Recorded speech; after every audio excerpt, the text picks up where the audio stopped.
but I am amazed that you've been showing up with all the MAGA dresses and Yeah. things like that. Tell us how you got into that. Yeah. So, God is so good. I ended up becoming conservative. So I was raised conservative, and my family is very conservative Christian, growing up. And then I stepped away from the faith, and I stepped away from conservative values and got into Hollywood and got into all kinds of stuff, to become an artist. And I got into the hashtag this, hashtag that when it was, this is what, 15 years ago. And it was bad, but the left was not as radicalized as they are now. But Right. it's still very left there. And I wasn't political, to be honest. I voted for Obama on his first term. I wanted a black president. I thought, oh yeah, this is all great. Let's support. I'm an artist. Let's just be independent. Let's be creative. And then what ended up happening is, hold on a second. I'm sorry, baby. I'm doing an interview, honey. Sorry, my husband is. Are you being a human being or what? I It's know. okay. I was like, he's causing so much racket out there. Love my husband. So then I ended up becoming, very disenfranchised with politics. I just thought, well, liberals say they want to help people. I don't really understand if this is what I am. I wasn't I wasn't educated in politics. I was young. 18, 19. So then fast forward to Trump is running for office, and he sounded a lot like my dad. He was very strong spoken. And I thought, my Italian Argentinian dad, right? He was like, speak English, come here legally. His parents, my grandparents came here legally. My black mom was not Democrat. She was non-political. We were conservative in the house. She was a stay-at-home mom and a gospel singer, so politics was not a big deal except for my dad. He was a constitutionalist, and he passed away, unfortunately, 17 years ago. But my dad taught me so much just by his actions and what he would speak about. And, he would have been labeled a conspiracy theorist for sure. Like Good he for was. him. Yeah, amazing. So I grew up with that ideal, not realizing, of course, you listen to more of your parents than anything else, as you grow up. And the Bible says, train up your child in the way they should go. And when they grow older, they will not depart from it.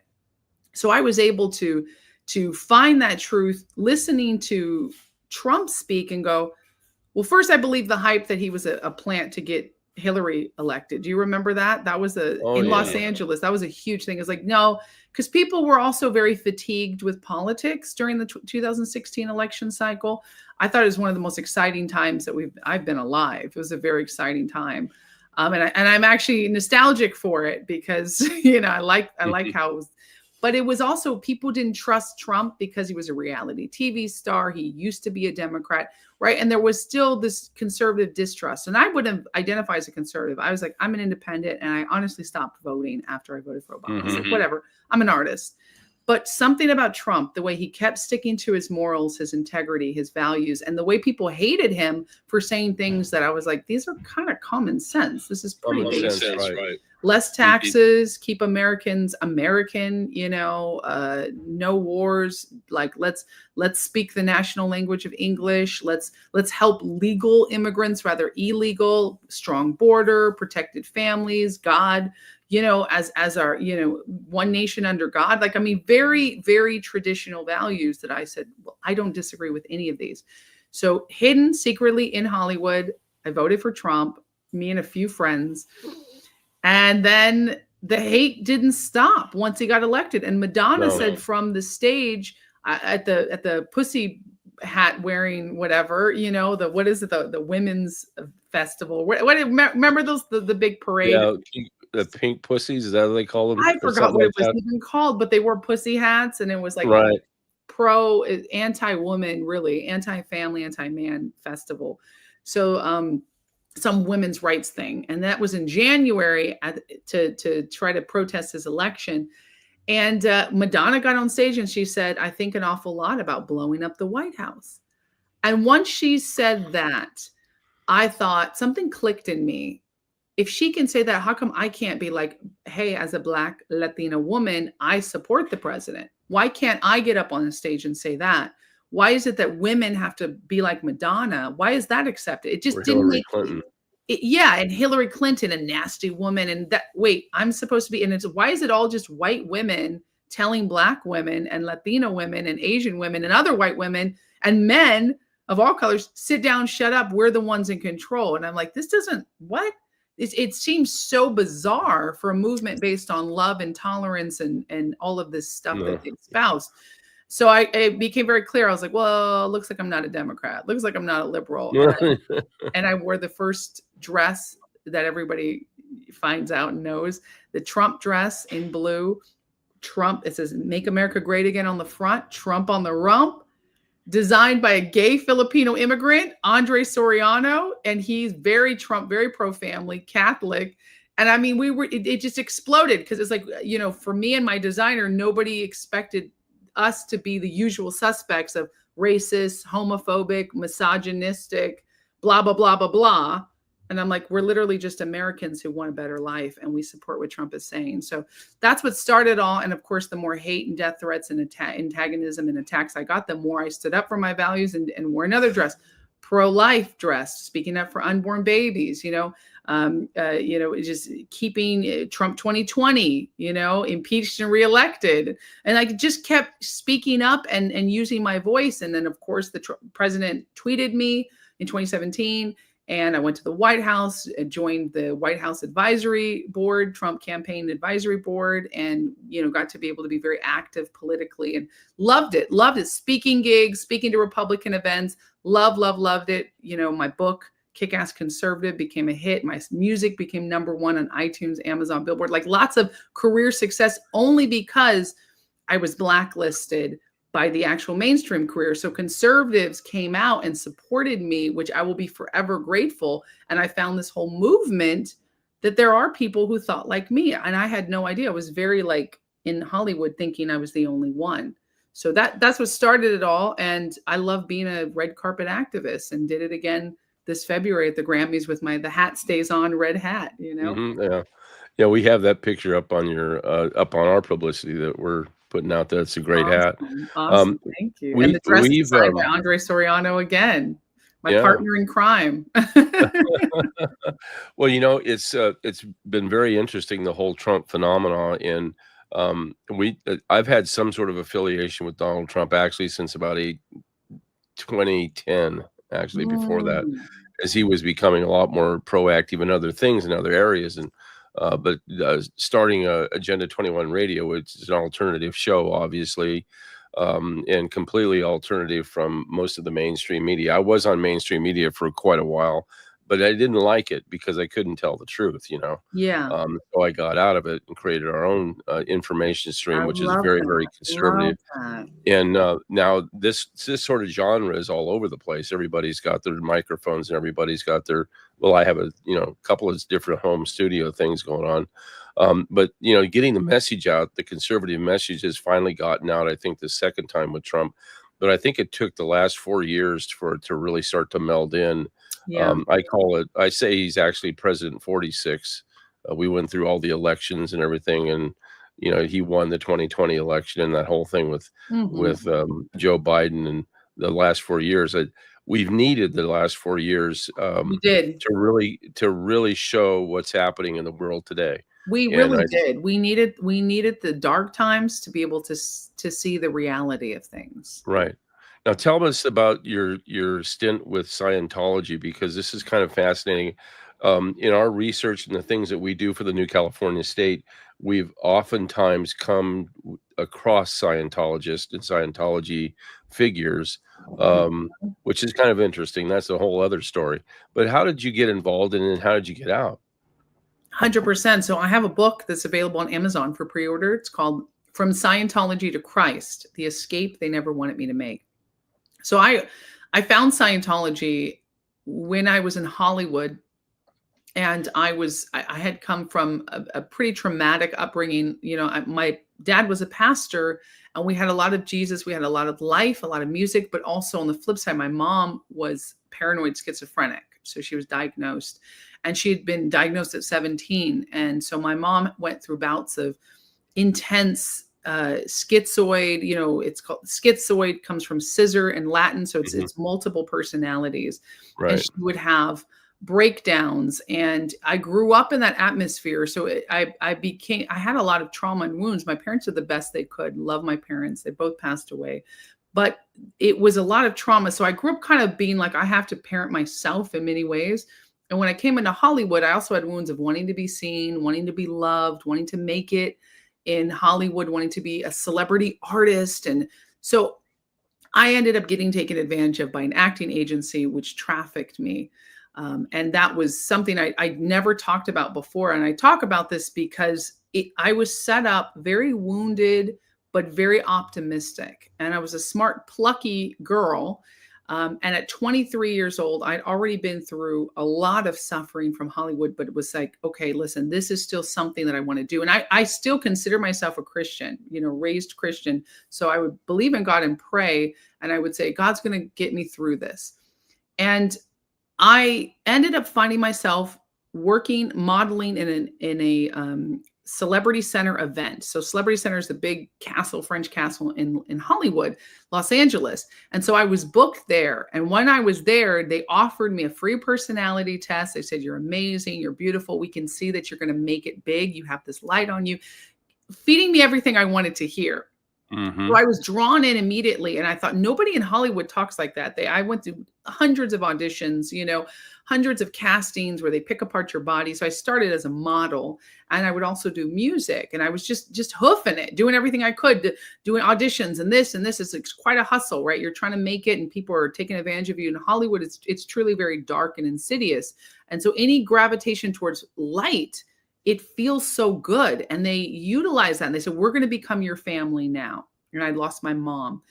So I came into Scientology thinking it was something that was going to help me. And I took a personality test, and it told me all the things I wanted to know about myself. I started crying. They said, take this course. It's going to help you. It's a $50 course. And I was broke at the time. I was on food stamps. And so I somehow put that money together. And every time I had something good, they would give me more courses to do, and they would credit my success and say, see, you did this. This is why you are doing better in life. And so I started coming to Celebrity Center quite religiously, wasn't praying, wasn't going to Christian churches, felt like, well, this God can take a back seat because I got Scientology, and God's using Scientology to help me. That's also what they told me, right? They feed straight into your pride. And there's a lot of pride. I had a lot of pride. I was very narcissistic. I was very prideful. And then it turned into this narcissism of it's all about me, right? Which is the first sin, is pride. Satan thought he was better than God. And so in Scientology, you're taught you can become a God. And yeah, you can still be a Christian. Absolutely. But you need to do this to earn your salvation. You need to do this next course. And very soon it ended up being my absolute obsession. And I had multiple panic attacks. I went through depression, but I just kept doing the next service because they told me that this is what's going to free me. And meanwhile, I'm wearing the Trump dress. I get married to a Scientologist, a very prominent older Scientologist, 20 something years older than me. And I'm stuck in this community, even though I started having feelings of like, this doesn't quite correspond with what I'm saying, right? It doesn't correspond with my values as a Christian. And so I would tell them, hey, I still want to go to a Christian church. And I would tweet it out when I moved to Nashville. Hey, I would like to go to a Christian church. And I'm speaking, and I'm starting to feel this intense pressure where they want me to stop talking about God so much and Jesus. But I'm in the conservative circles where I'm being fed by beautiful conservative Christian people who are praying for me. I'm leading prayers, but I've got this devil on my back, literally telling me you cannot do that without us being there, without us telling you what to do. It became extremely controlling and hard to operate. I had several psychotic breakdowns, which they told me, just watch a funny movie. Just watch a silly movie. Don't think about it. They were controlling my every move and tried to control what I said. I would get in trouble a lot because I would tweet things out anyways. I'd go and speak out anyways. I'd do my thing anyways. And I thought, but see, I'm trying to make it good. I can help Scientology be better because it helps people, doesn't it? And I found myself at the end of my absolute rope after 12 hours of doing Scientology 6 days a week and wanting to die. And that's when I cried out to Jesus. And that was 2 years ago. After 15 years in Scientology, coerced to spend $2 million donated to Scientology. brought hundreds of people in, multiple sessions of indoctrination, being told I need to do better, I'm not good enough. I mean, it got so bad. And then I found out after I got baptized and I got healed because the Lord brought me out of Scientology when I finally cried out to Jesus. And then in my healing journey, I said, I need to start Googling what was Scientology. And I prayed, I started reading my Bible, going to a Christian church, getting healed, baptized in the Holy Spirit. And the Lord answered my prayer and he said, witchcraft.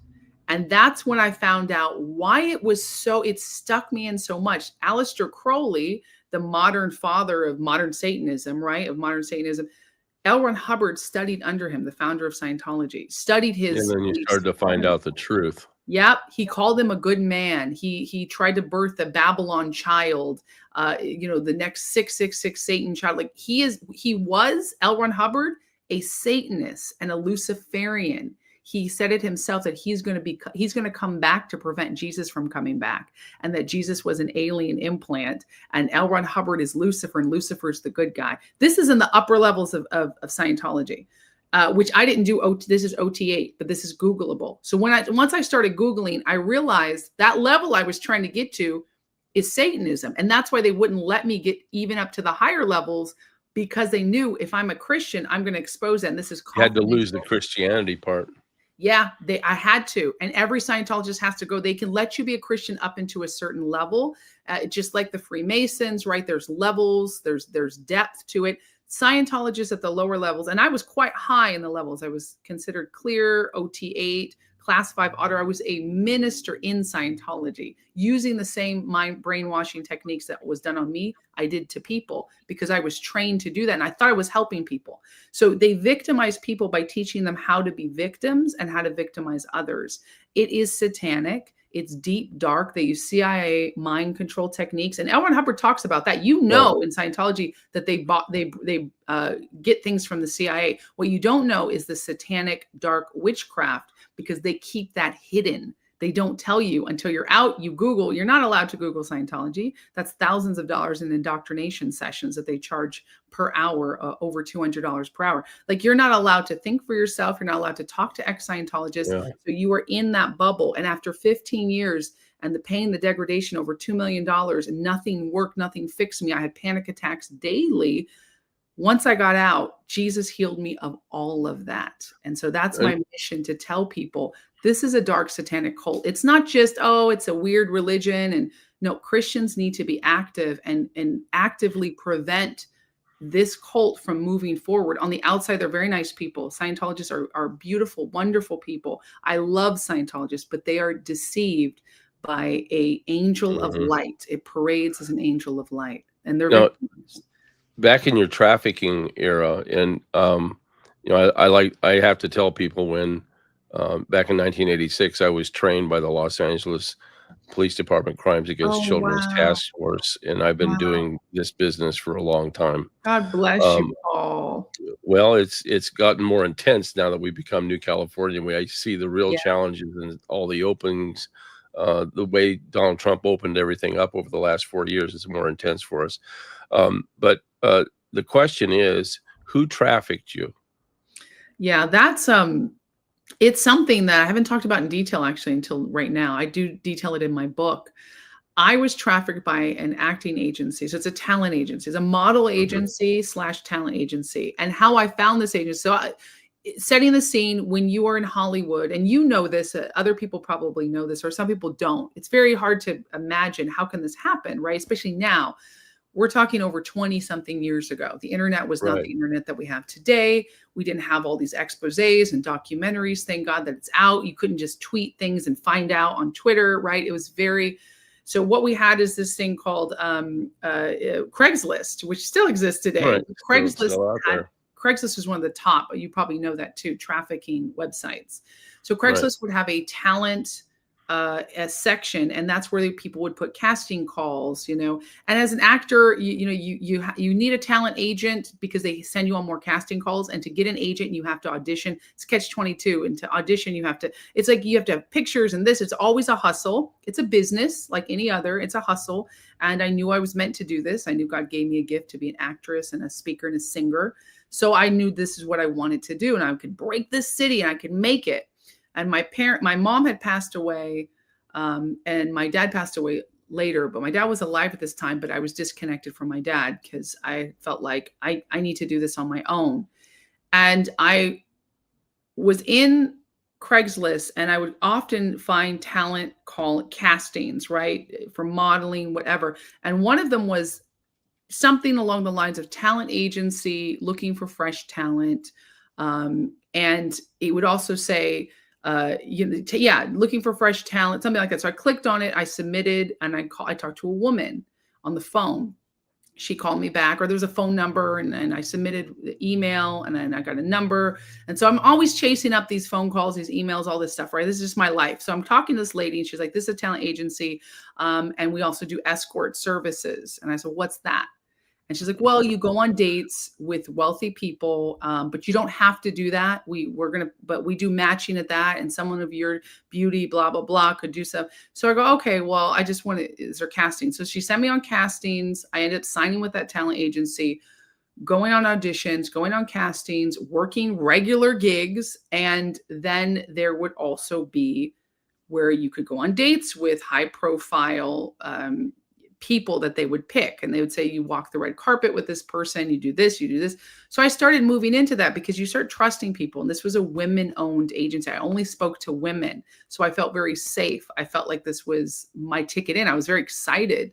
Sure. It turned into, you're not just going on dates. If they ask to sleep with you, then you have to sleep with them.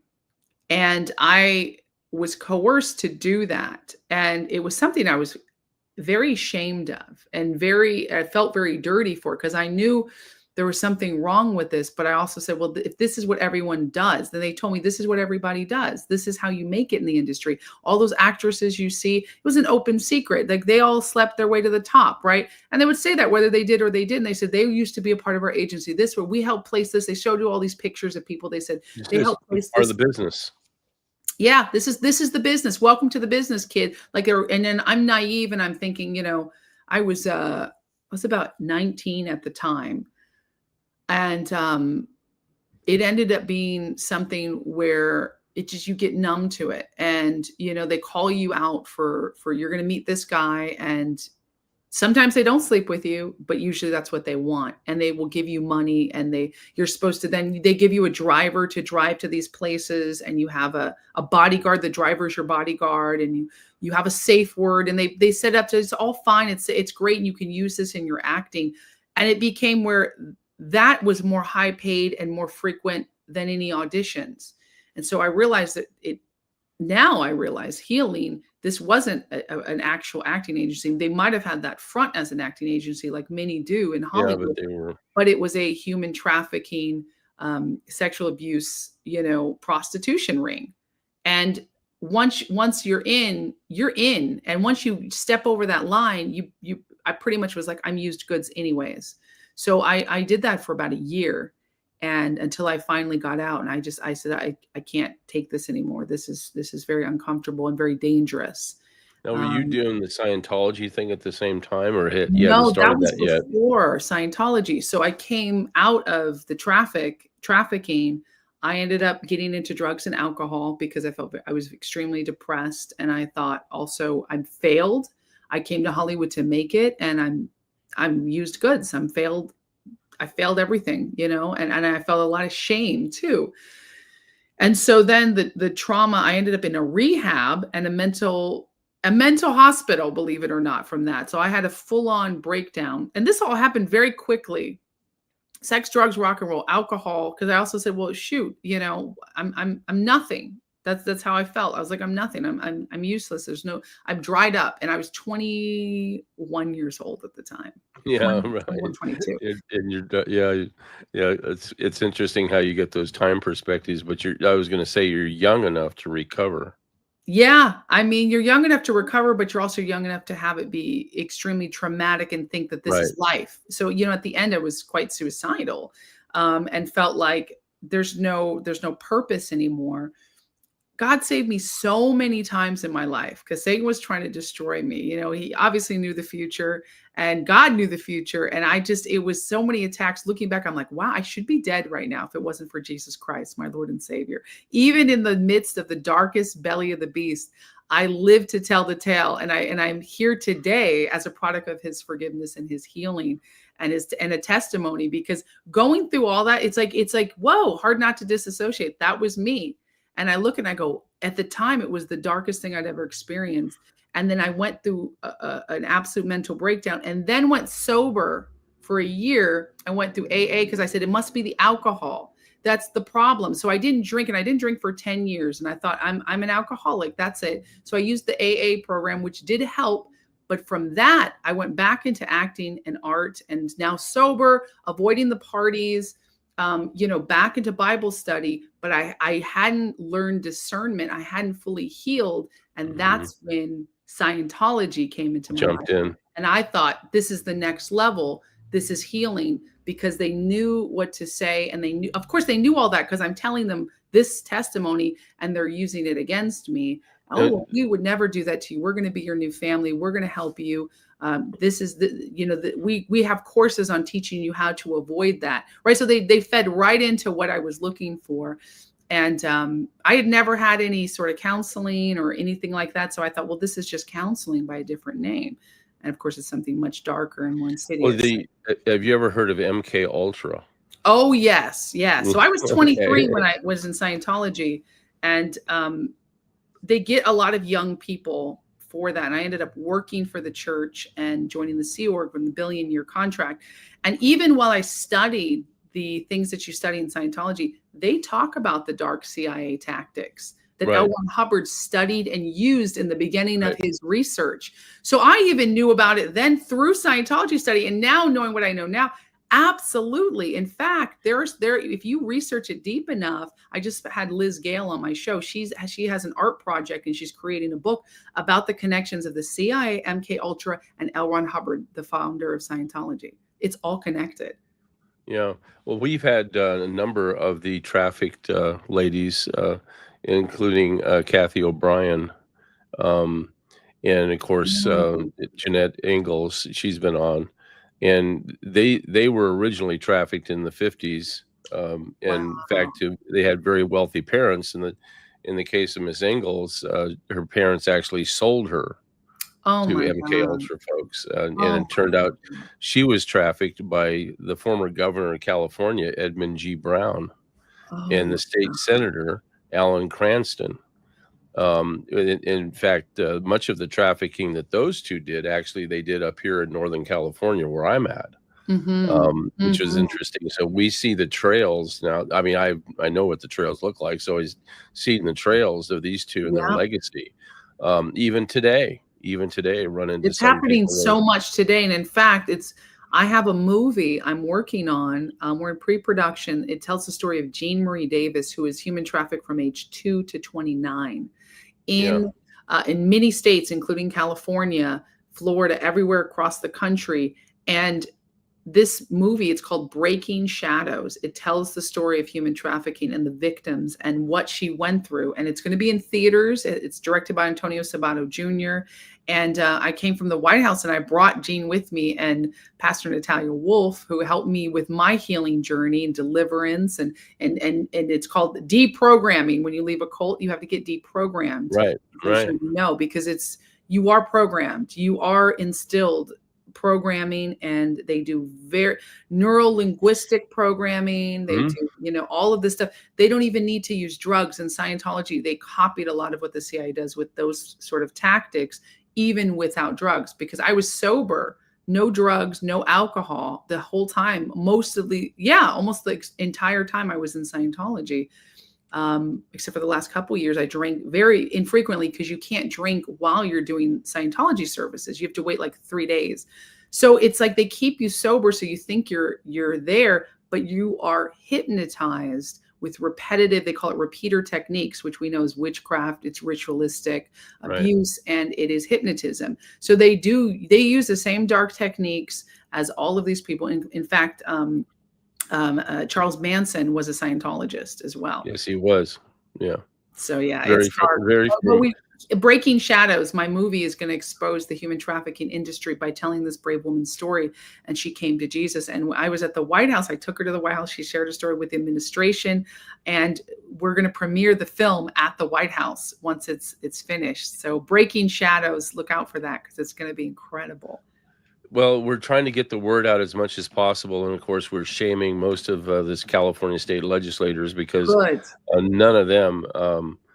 One of the things that was a link, and I used this yesterday in my speech at the Capitol, is that as part of the training back in 1986, we had to listen to the president of NAMBLA, North American Man Boy Love Association, Oh my and God. his prediction was that by 2020 that the California legislature will, in fact, normalize man boy love associations and pedophilia. And of course, they've pretty much done that, They've done and it. They've done it. Oh God, actually it's so stuck to that. awful. And yeah, it's really nobody's doing anything. And of course, I tell people, if you're not doing anything about it and you're in a position of authority, then you're complicit with it.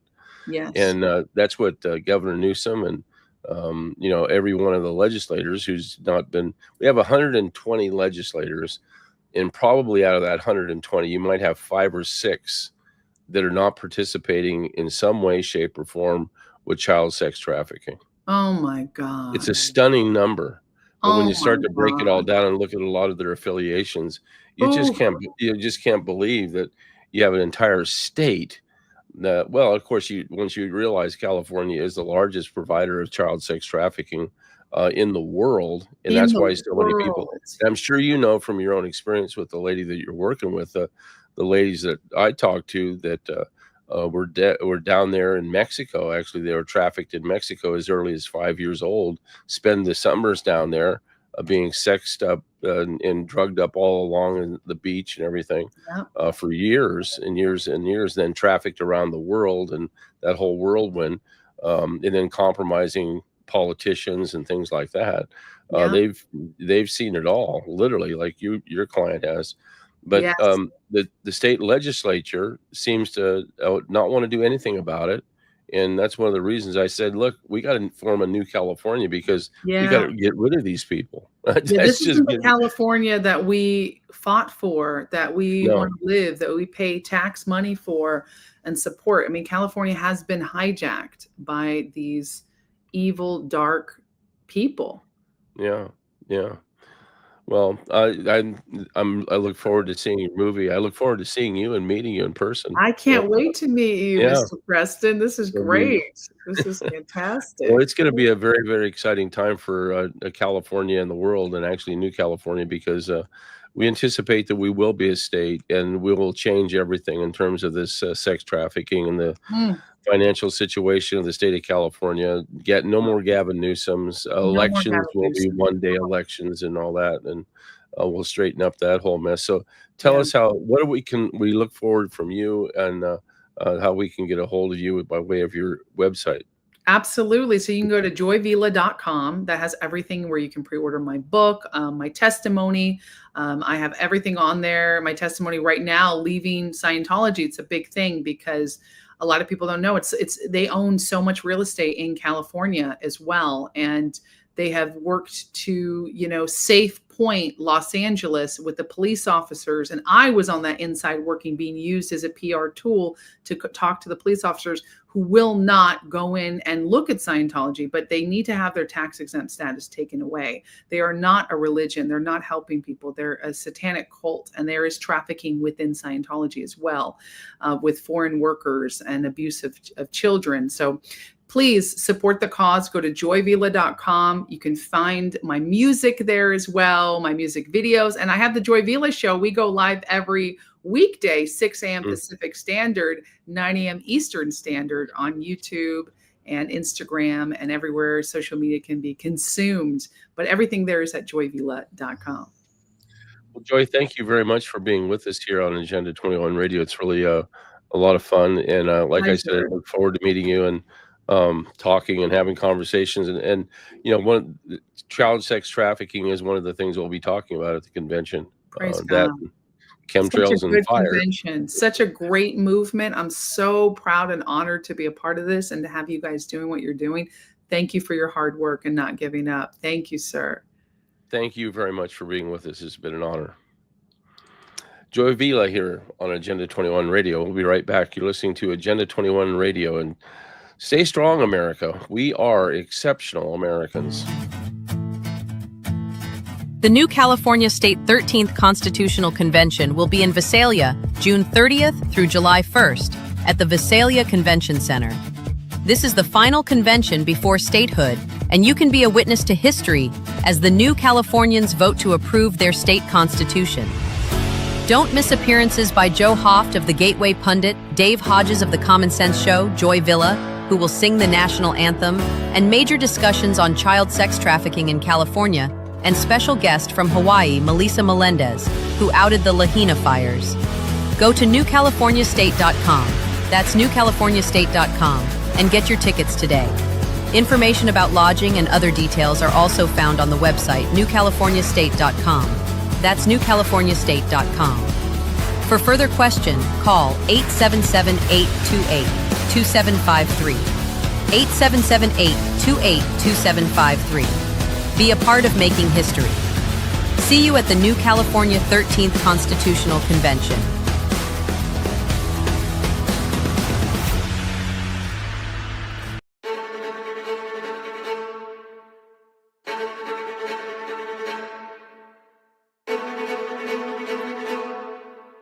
Acts of secession. The California government, in conjunction with the socialist state executive, instituted wherever the current socialist governor-dictator has usurped power, has actively engaged in acts of secession and have created a reign of terror on United States citizens living in California with the intent to secede from the United States of America to thus destroy the very union of states which secures our liberty and freedom. Abdication of authority, abdicated in fact. Betrayal by the sitting pusillanimous socialist governor-dictator of California, the mono-party legislature and local elected officials, is evidence of abdication of their responsibilities of authority and sovereignty over the citizens of the United States living in California state. The state of California has abdicated, in fact. There is no government of California. In 1879, California formed a corporation. In 1879, California formed a corporation doing business as the state of California. There is no actual government of California. The leaders are just actors standing in place. You have agents standing in place without the authority of the citizens of California. Abandoned the original Act of Cession of 1850 with the United States Congress, a breach of the compact. In addition, they have abandoned the United States and California's original constitutions. Most egregious of all California leaders abandoned the original Act of Cession of 1850 with the United States Congress, and is a breach of the compact. While the state of California remains in the Union, the government is not constitutional as approved in 1849 by Congress. This breach of the compact is in direct violation of Article 4, Section 4, and Article 6 of the United States Constitution. California is now in non-state status.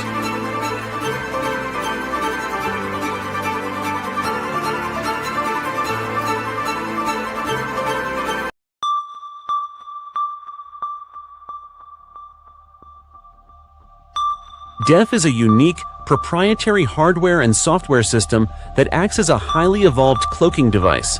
It uses quantum-based computing to hide your communications from eavesdropping activity. Your calls, both incoming and outgoing, are discovered and protected before they are connected.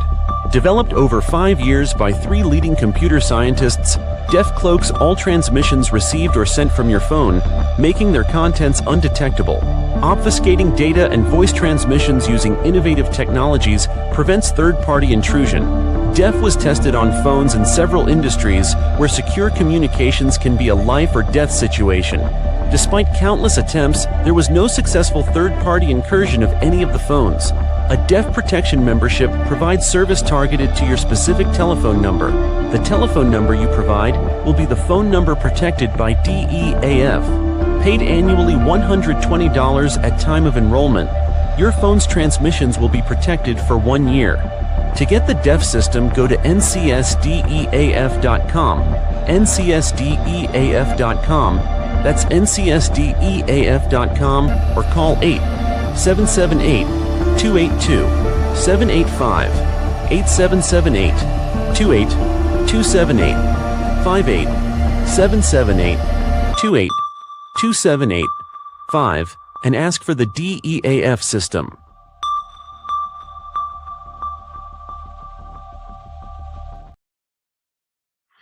And welcome back to Agenda 21 Radio. Remember to visit our website, a21r.com, and of course, New California State. Pam Bondi, in the last hour, we were we're talking about what was going on with that court case with the Ninth Circuit and Trump prevailing in the case. This has happened before, and I was going to play this before that clip, but we got out of sync. But I do want to play it right now, and this is just a few minutes, but it'll give you some idea of Pam Bondi and what she's been up to trying to keep things together. Here we go. This is 5 days ago. The president used the word insurrectionist repeatedly. What is his bar for? The question is about the president using the word insurrectionist and an insurrection repeatedly. Invoking the Insurrection Act, and can you describe some of the conversations around that particular topic that have been underway? Well, sure. Right now, it's keeping California safe. If Gavin Newsom isn't going to keep California safe, we are. They imposed a curfew last night. I think that helped a bit. But today, we wanted them to declare. They didn't declare an economic disaster out there with all of the businesses. Had they done that, Kelly Loeffler and the Small Business Association could have come in and helped, given federal aid to all of these businesses in California. We've been seeing on the news all of these drugstores getting robbed, getting looted. The Apple store just got raided. I mean, we're all watching this live on the news. And this isn't just looting to me. You think people just run in, take something, leave, and nothing happens? We're using the Hobbs Act. We are charging robbery to protect Californians under this. If you loot a store, we are going to charge you with robbery under the Hobbs Act, and you're looking at maximum 20 years in prison. But we're going to prosecute you for that. Identifying people now, it's a different world. The guy with the cinder blocks, we were able to identify him. Great FBI work, DEA, ATF, all working together with ICE, with Homeland Security. Great partnership out there. And our National Guard, to wrap back to your question, our National Guard, our Marines, they have come in to protect our buildings, the Marines have come in to protect the National Guard. It is total chaos out there. We're all watching it on the news. And, they're throwing bricks. We had a law enforcement officer injured. They're throwing bricks at cars. And this is very orchestrated. They're not just cinder bricks. They had hammers in place. They're breaking them up. We've all seen on the news where the sidewalks, they're coming in with these huge sledgehammers, breaking up the sidewalks and taking these huge pieces of concrete, throwing them off a bridge, throwing them at people. It's truly a miracle that no one has been seriously injured or killed yet. But we're going to do everything within our legal authority to protect our law enforcement officers and all the people in California right now. You guys, this is serious out there. We want to protect people. We want to protect law enforcement and all the hardworking people there who are trying to go to work every day. Their businesses are shuttered. They can't do anything because of this, and it has to stop. Let's ask that again. What is the threshold for invoking the Insurrection Act? Beyond California, Sure. Are you seeing examples in other cities where the president might have to consider? Sure. Well, first, in other cities, we've seen it in New York, but what happened in New York was very different. NYPD came in right away.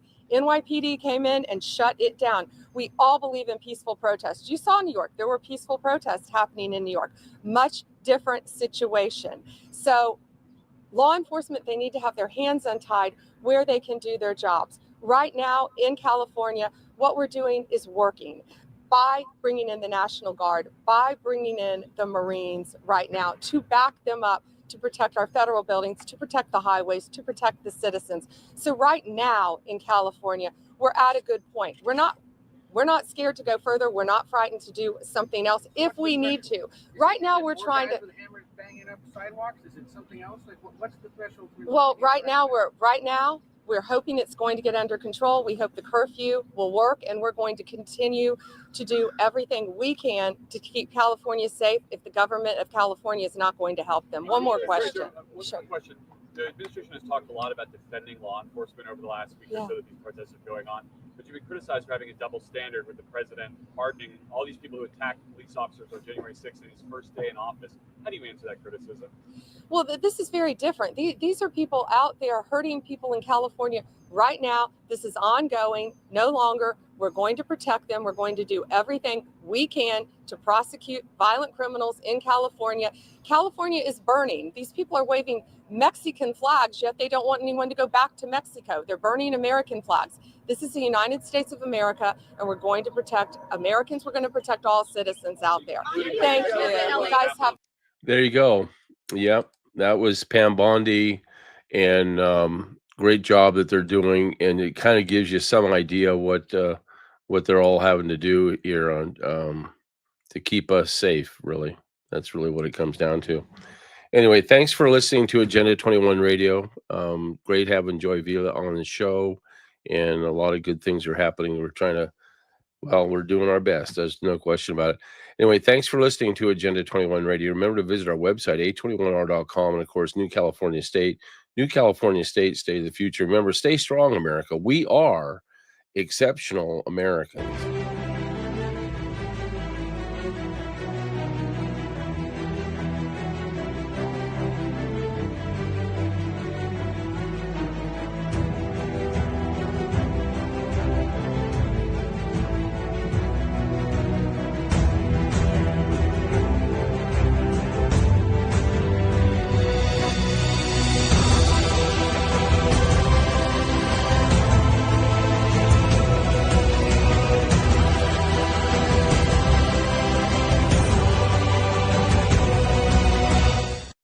We're sending out an SOS to the last vestiges of freedom, democracy, and the American way of life.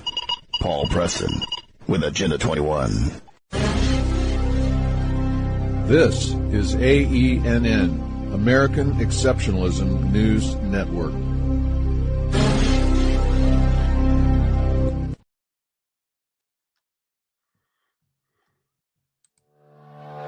You're listening to Paul Preston's Agenda 21 Radio. Visit our website, that's at a21r.com, and check out our store to get the latest exceptional American merchandise. That's at a21r.com. That's at a21r.com. Please feel free to call us at 877-828-2753, 877-828-2753. That's 877-828-2753. And remember, we are exceptional Americans.